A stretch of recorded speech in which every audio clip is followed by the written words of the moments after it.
Let me see what Big J's doing. Get him on the line, get his thoughts on what's been going on.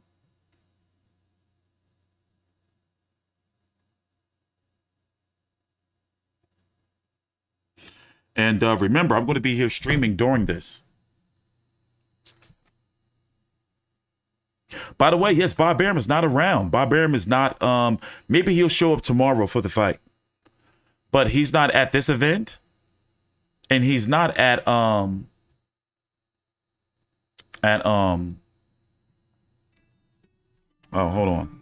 Let's see what Big J has to say. All right, what's going on, man? Can you hear me?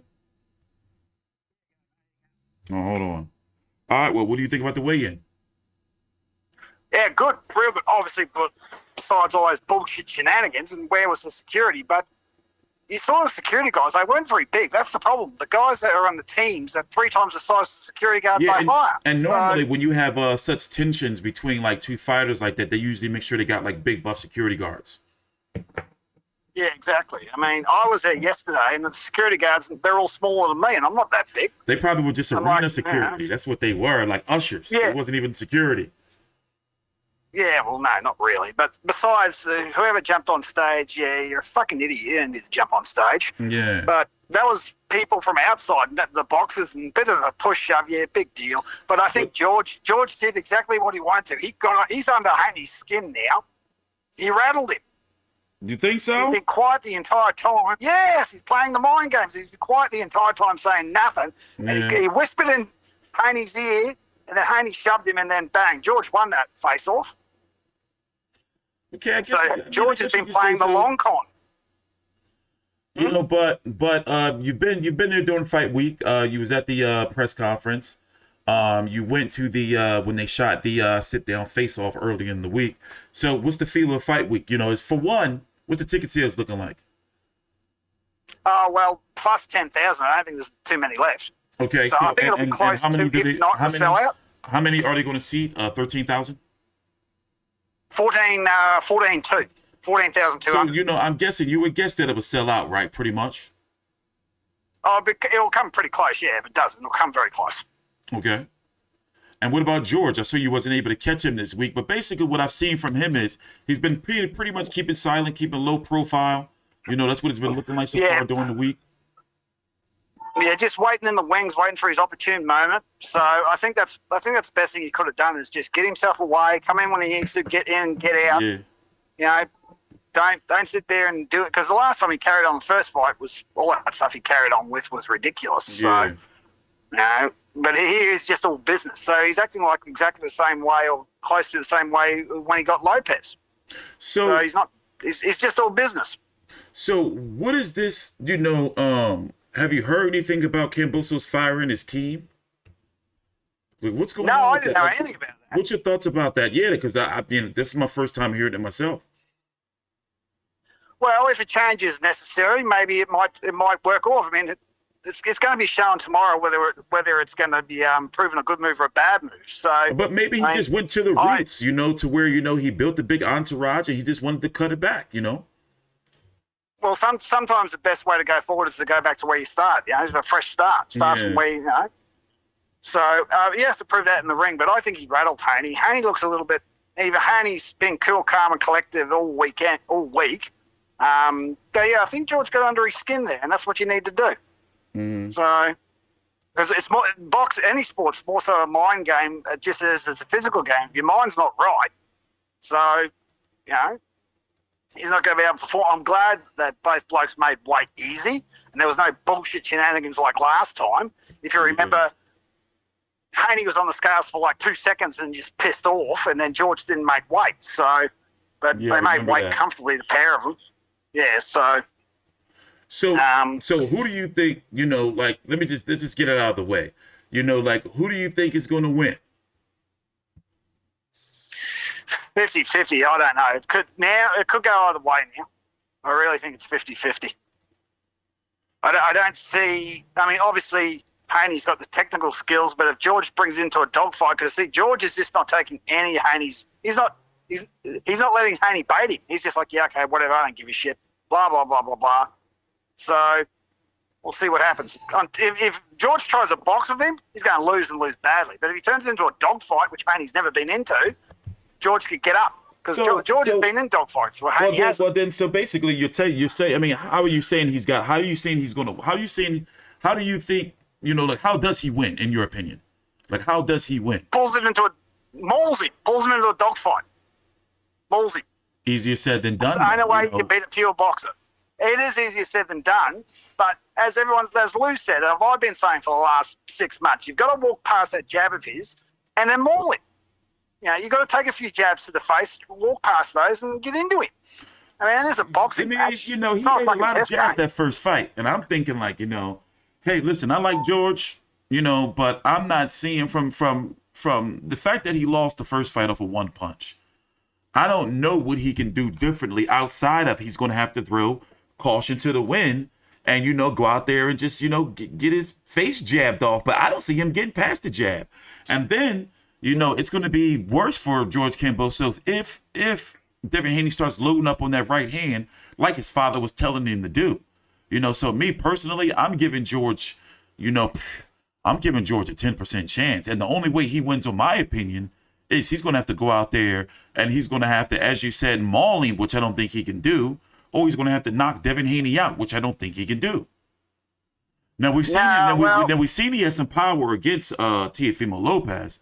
Something's in there, but I just don't think he has the skill set to put all of that together.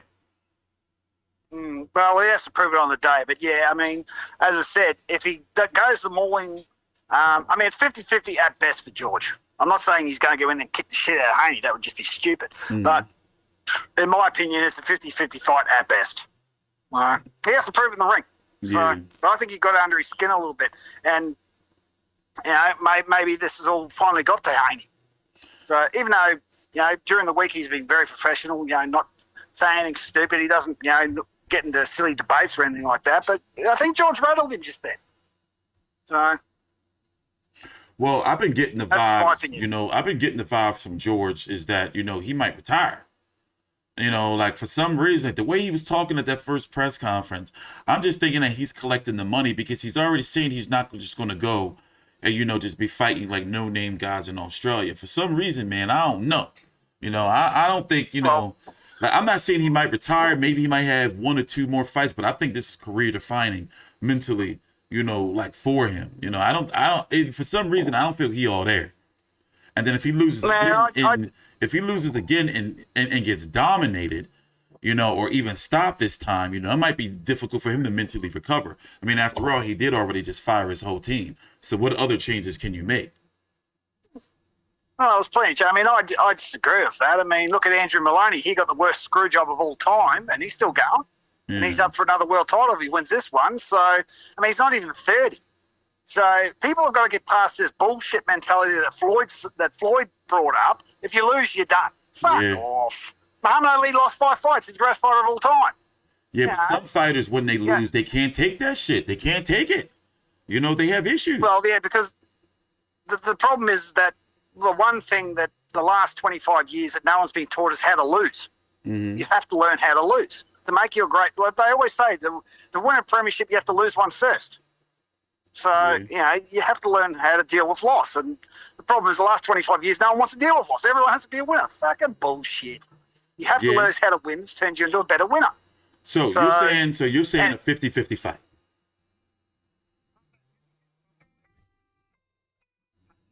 Change, but yeah, I'm saying 50-50. No clear advantage either bloke. Mm-hmm. No. That's just me. All right. So let's talk about this undercard. You got Jason Maloney taking on a Navaphone Kai Kanha. Have you learned anything about that fight, and what do you think about it? Nah, Jason's going to knock that bloke into Footscray. So if that goes past 4 rounds, I'll be very surprised. Mm-hmm. So within 4 or 5 round knockout. Yeah, I don't think that's going to go very long at all. Andrews, I think it might be more of an in-depth fight. Probably late stoppage, might go to distance. Mm-hmm. But the Andrew fight's going to be more intriguing than the Jason fight. I think the Jason fight's going to be a little bit one-sided, to be honest with you. So, but you never know. But as you said, these Thai guys, they come along and they either get the shit kicked out of them or they have a go. So, I really think Jason shouldn't have too many dramas in that one. But as as we keep saying, as I've kept saying the whole time, the one I'm looking forward to the most is the Susie Shanika fight. Okay. Yeah, and what did you here's think a about couple that of things. fight? You did get an interview with Shanika and Susie. Both of those are going to be up later on today, this evening. So what did you learn from them this week? Well, Shanika hasn't really had a proper training camp, nor does she have an actual trainer. I learned that watching another video this week. So she hasn't got a big proper fight with trainer. no trainer. Yeah, she doesn't actually have a solid trainer. If you watch that weigh-in, she only walked out with one guy. So she doesn't, from what I've been hearing, she doesn't have a solid trainer. Her brother has died recently, and she's only had maybe a 6-week training camp because she was off doing some reality TV show a couple of months ago. Okay, so wait, Shanika Johnson is facing Susie Q Ramadan. They were just put on the card about what, 2 weeks ago or 3 weeks ago, about give or take. Yeah, something like that. Yeah, I mean, she's fighting with her brother dying recently, with no trainer, and she hasn't had a training camp. Well, of a short one, because she was off doing some reality TV show about 8 weeks ago. I mean, shout out to her for getting the opportunity. I'm guessing, she couldn't turn it down, but that's some crazy circumstances, to go into a big fight like this. Yeah, it is crazy. So, I mean, you've got to give the advantage with Susie, who's been training the whole time, has got a solid camp, and is far more experienced. I mean, from all the videos and things I've seen, I haven't seen anyone give anyone tipping Shanika. So even though Shanika's a lot bigger, a lot younger, so you saw at the weigh-in, she's a lot bigger than Susie is. Yes, she is. So, and she always looks she still looks in great, fantastic shape. You got to give her a due. So I think that's the best I've ever seen her, because I saw her last weigh-in at the Hardman Zarafa fight, and she looks a bit more in shape this time. So she's obviously been doing something.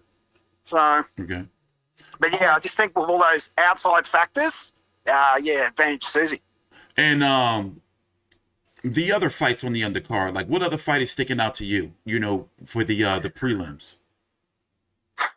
Well, I don't really know anyone bar Django Opolu, who's fighting, what's his name? Hemi, I can't remember his last name now. Hemi Ahea. That's how, it's that O is, comes off as an A. Hemi Ahea.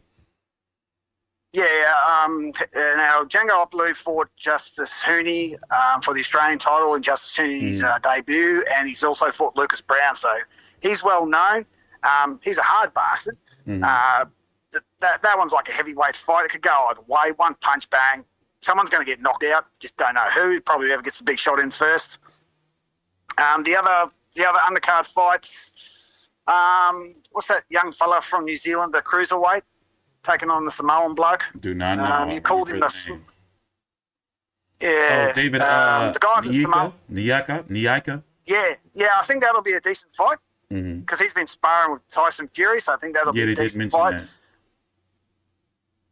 Yeah, but all the others, I probably won't even get in there. I probably won't get there until 10 o'clock tomorrow morning. I mean, the card starts 24 hours from now. It's just on 11 o'clock. And the Susie fight will be on first on ESPN Plus, whatever it's on. That's when the main event. So 24 hours it starts, and I'll probably get there hour and a half beforehand. So I probably won't watch much of the prelims, to be honest with you. So okay, and here in the States, I wish them all good luck. It's a good card. And here in the States, the main card is going to be starting 2.5 hours from now at 10:30 p.m. Eastern.